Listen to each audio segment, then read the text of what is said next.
I want to start by talking about how I've experienced the confidence gap in my own life.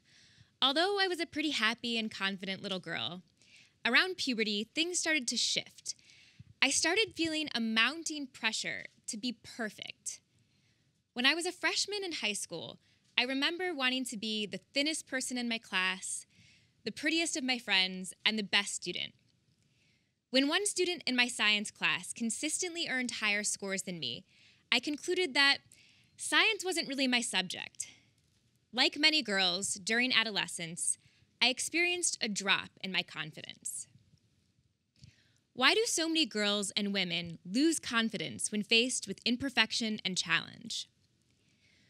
Research pioneered by Stanford professor Carol Dweck shows that people's beliefs about the nature of their talents and abilities lead them to respond differently in the face of challenge and setback. Some people have what Carol calls a fixed mindset. They believe your basic attributes are fixed at birth. They think of them kind of like eye color. You either have blue eyes or you don't. You're born with certain talents and abilities and not others, and there's nothing you can do to change that. Other people have a growth mindset. They believe that attributes can be developed. They think of them more like a muscle. Just like working out at the gym makes your muscles stronger, when you work hard to develop your talents and abilities, your brain gets stronger. The main goal for people with a fixed mindset is to always appear highly talented and accomplished. They try to avoid struggle as much as they can because they view it as a sign of inability. They don't like to put effort into things because they think, if I have to try, I must not be very good at this. Their goal is effortless perfection. When they face a setback, they actually decrease their effort or they give up entirely. They believe they've discovered something they're not good at, so it's not worth their time. But the main goal for people with the growth mindset is to always be continuously growing and developing. This leads them to remain more resilient in the face of challenges. In fact, they like them. If something wasn't challenging, it wouldn't be an opportunity to develop their talents and abilities. When people with the growth mindset are asked if they'd rather work on something easy, where they'll appear highly talented, or something difficult, where they'll struggle but they'll learn a lot, they choose the challenging option. They believe they are capable of learning and improving at something if they put their minds to it. When Always talks about confidence, they are talking about this kind of confidence. A child's belief that they can grow and change. The kind of confidence that helps you remain resilient in the face of a challenge, learning from it rather than letting it destroy you. That's at the heart of a growth mindset. Where do these mindsets come from? One way that parents and educators influence children's mindsets is through the way they give praise. Praise for ability, saying things like, "You must be smart at this," leads children to develop a fixed mindset. While praise for effort or the process leads children to develop a growth mindset. When you praise kids for being smart when they succeed, when they struggle later, they think, if my past success made me smart, my current struggle makes me dumb. But when you praise children for the process, when you help them understand that their actions lead to their success, when they face a setback later, they'll realize that there are actions they can take to overcome that setback. A study with fifth graders provides a powerful demonstration of this. Researchers gave students a set of moderately challenging problems to work on, and then they gave all the students praise for doing a good job. But the way they gave the fifth graders praise was slightly different for different groups of students. Some of the fifth graders were praised for their intelligence. They were told, "You must be smart at this." Other fifth graders were praised for their effort. They were told, "You must have tried really hard." And then they gave all the students the experience of encountering a setback. They were given a much more difficult set of problems to work on, and they were told they didn't do as well. The students who were given intelligence praise were much more demoralized by this setback, while the students who were given effort praise remained resilient and may have even learned something from the setback.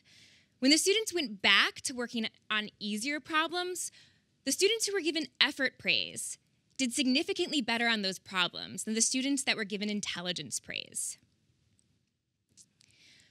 Research shows that praise that focuses on the process, students' effort or strategies, the actions they take to achieve their success, leads children to develop a growth mindset and remain more resilient in the face of challenges.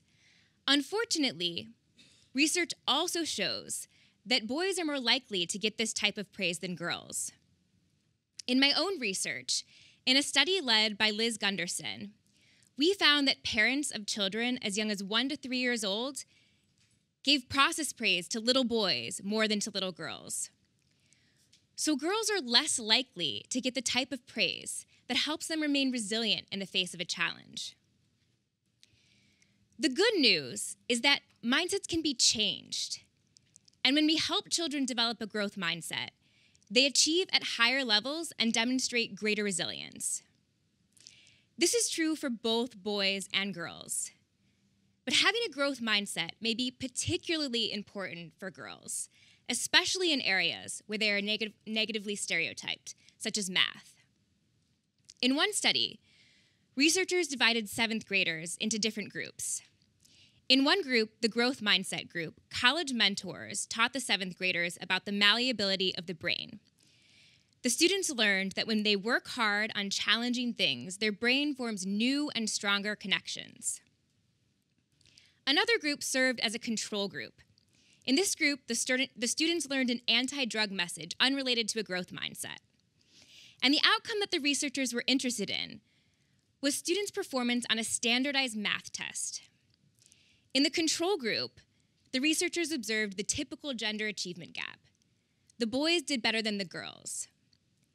But in the growth mindset group, the 7th grade girls performed just as well as the 7th grade boys. The gender achievement gap disappeared. When you help girls understand that they can grow and change, they gain confidence and they show us what they are really capable of. Confidence is impossible when you believe that challenge and failure to reach perfection mean you lack potential. That's why Always is incorporating a confidence curriculum into their school program. And at the core of that curriculum is a growth mindset. The confidence curriculum includes information for girls about how the brain can grow and change, materials for moms about how they can support their daughters during this challenging transition, and information for teachers about how to help girls develop a growth mindset. We can't underestimate the importance of teachers in helping develop a girl's confidence during puberty. In fact, in a survey by Always, they found that more than half of girls who were more confident during puberty had a great teacher who inspired them. As we saw from the new Always LikeAGirl Unstoppable video, society has shaped a definition of what a female's role should be. It is time to stop these limitations and teach girls how to maintain confidence during puberty. It is time to raise a generation of more confident girls. And here's the important thing to know about building confidence. We don't build confidence by simply telling girls that they can do it. And we certainly don't do it by praising girls for being smart or pretty or naturally talented. We do it by focusing on girls' growth, development, and resilience. Because when we do that, we'll see that girls really are unstoppable. Thank you.